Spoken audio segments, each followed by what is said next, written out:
Amerika'da mı, Avrupa'da mı nurg'un aşxana içiyotgan insonlar var. Bulupmu şu aşxan meselesi şu yakın necha ayda buyon ciddi ijtimoiy fikr bostiridim, qo'l qo'zg'agan bir masala bo'ldi. Shu shu o'zi aşxan nada bo'lsa, Amerika'da mı bag'ana shu butunlay Xitoylarga o kadar adadin ziyoda xushomad qilish masalalari. Men xaridorimga qildim, men halol pul tepatman u bu degan gaplar masalan. Ya hamda yani unda qilmayman mana shunday go'zal bir ishni qilg'ili bo'ldi ekan yani siz kimda yoki ular ochgan yerda shunday qilmasa ve igilik tiklik olmamdı ya jinni boqamamdi bu insonlar.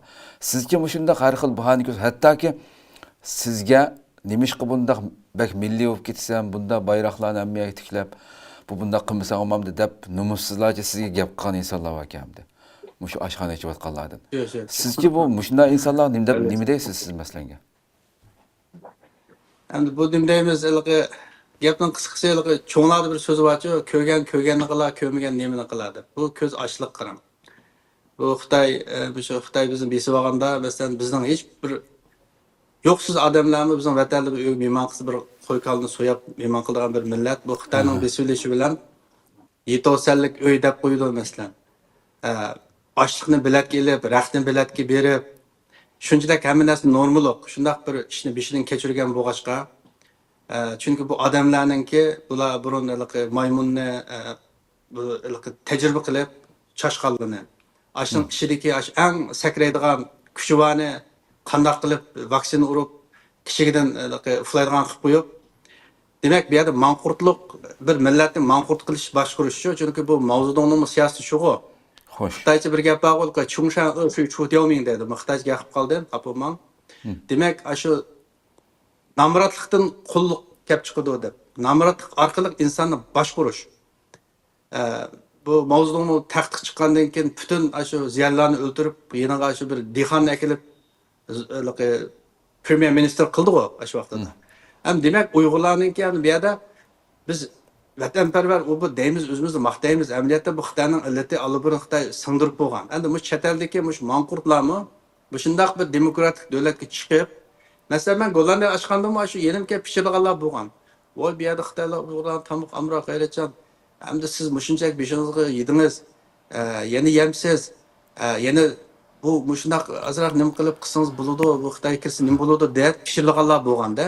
Ammo men yana o'zimning milliy kimligim bilan ochgan hattoki menyularga bir yig'iz Xitoyning pinyin masalan to'q qo'rmisi dapanji deb qo'ydi-ku, to'q qo'rmisi. Shunami? Deymiz buni cho'ng qo'rdoq to'q qo'rmisi, cho'ng taksit qo'rmisi, buni inglizcha big plate chicken deb Gollandiyani ko'tarib kelgan menyular u. Ashuna o'xshash milliycha qilib buni burundan tartib shu kalimizda shundan milliy iroda bo'lg'achqa biz buni qilaldik. Ana qilamaganlar biz o'zimiz jon boqsaq ham, pul topsaq ham bo'ldi deb bularning hammasi shu bir namoyishga chiqib boqmagan, bayroq deganni bilmaydigan manqurtlashib ketgan Uyg'urlar desak bo'ladi.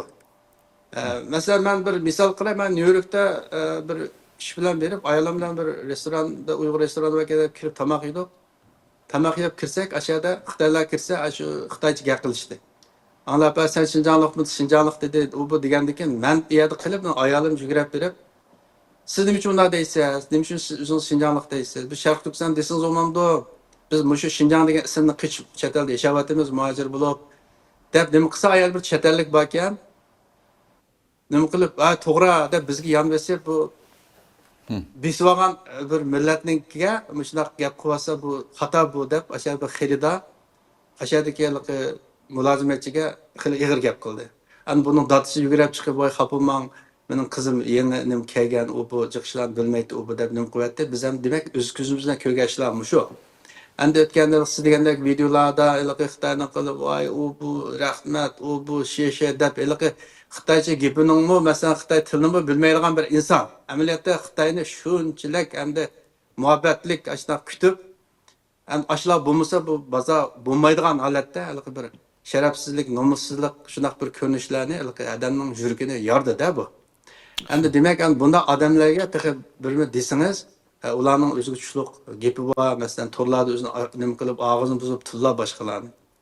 Ana gap xo'jamning xo'jasi bor deb bizningki nurg'un chet elda siyosat bilan aspas mushkaltakni tam etmangdigan ishchu.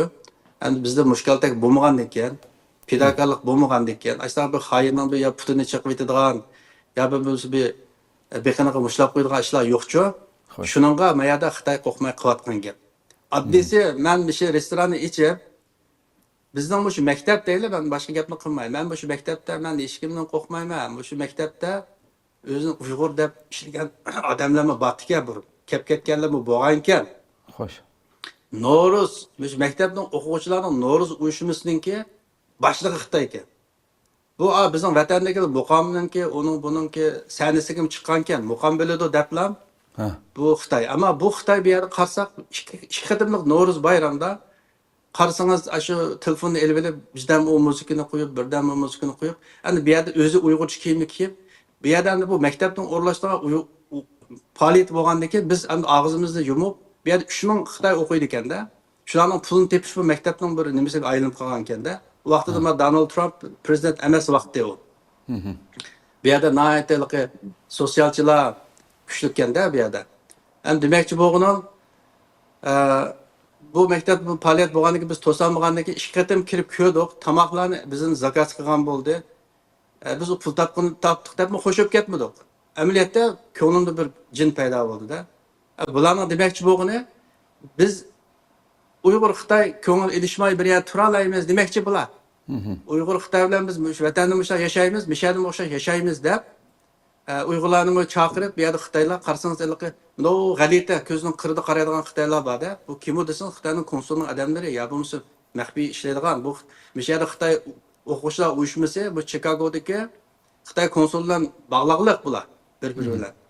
Shundan andan buni biz chetga tortib, men u Xitoyga qattiq gap qildim. Ey, sening kimligingni men bilaman. Sen bu Uyg'urning No'ruz deb turib, sen No'ruz bilan Xitoyning chog'ini bilan hech qanday munosabat yo'q. Bir Eronlik qilsin, Eronlik, Pokistonlik sap Xitoyni qo'llaydigan davlatning odamlarini yig'ib oldi ekan bular. Uyg'urim bor buning ichida. Endi sen bu No'ruz bilan nima aloqang bor? Xitoyning madaniyati 1000 kilometr yiroq bu ishda. Deb turib rasman qo'rqitgan bo'ldim. Undan keyin iyada ba'zanlar qo'pib bu degan mishar saylamda tutib chiqqan deb turib buni chapa yapqanlar bo'ldi. Ham demak bu ko'ngil og'riq shundoq. Bu Uyg'ur fakulteti bo'lgan bilan bu burun Xinjiang Study deb maktabning qonunida Xinjiang Study ekan bu yer. Xinjiangni o'rganish degan. Onun uchun Uyg'ur tili u bu bor ekan. Endi keyin biz shundoq irodamizni qat'iy bildirib, endi Xitoyning professorlari kirib so'zlasa, biz Uyg'ur professormi, olimjonmi, New York universitetida o'qib ishlayotgan Yale universitetiga olimjonlarni akilib Mishar Uyg'urning erkiy qirg'inchiligini anlatib, bular bilan tig'ma-tig' kurash qilib, oxiri bu Xinjiang Study deganni bir kuni chaqiribdi bizni. Uyg'ur Study'ga o'zgartdik dedi. Deganda qo'shib ketdik. Aşağı qarsak nurun kitoblar bor ekan. Xinjiang Uyg'ur Avtonom rayonlik nashriyat, Beijing Minzu Chubansha degan. Mush kitob o'qisan Uyg'ur tarixini qanday o'rgansa qarindishim. Shunami? Men yerda gaplar ichilib ketdi. Birlariga tekasi men xiyolim kelmaydi. Ammo gap milliy iroda bu yerda. Vatanda 3 milliondan oshiq odamlarimizni qirvatdi. Biz qonning ichida ko'z ishimiz qonning ichida biz yashayapmiz. Bu chet elda turib, o'zingning mana bir imkoniyatdan foydalanib Uyg'ur mana bir davlat qurgan, biz Xitoydan biz bo'linib emas, bizning davlatni qaytarib olish harakati bu. Deb turib, nima buni bunday tushuntirmaysiz. Endi hozir qo'pib biz mishada elishdik, bu qildik. Donald Trump nimaga chiqqandan keyin bu maktabdan asbas tozalash bo'ldi. Biz bu FBI Amerikaning o'rinlarga maxfiy bunday dokladlarni bergan bo'ldik.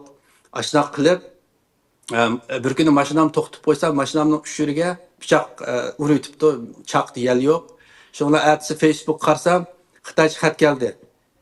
切肉的时候请注意，不要切断你的手指的。Bu maqsad nima desa Uyg'ur tarjima qilsa, go'sht keskanda diqqat qil, cho'ng barmoqingni kesib olma dedi. Facebookdan xat yozdi menga. Endi demak, bu yerdami xili tekkandim ravus chigibdik. Onundan endi biz xavfsizlik o'rinlariga yetkizdik. Yani hazır mesela şu saat 9'dan keyin kunni kechda saqchining mashinalari shu restoranning atrofida 2-3 soat to'xtab, hattoki biz taqab ketgandan keyin ketadi. Shu holatda bizni qo'g'daydi. Bu chunki bu nima qilib bo'lgan ish, bu raport qilib bo'lgan ish bu. Xo'sh, xo'sh. Unda bo'lgandan keyin endi biz buni yetkazib, ma'lum yerlarga yetkazib qilgandan keyin bu ishlar biroz besiqdi. Endi Xitoyninki hattoki bir professorni tutdi.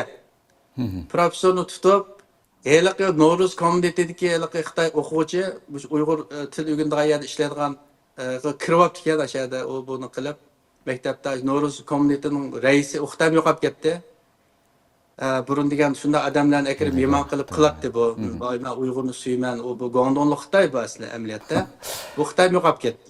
Tövbe ya Rabbim. Hayron qolarli ishlarmi shuda hamda. Hakikaten ya.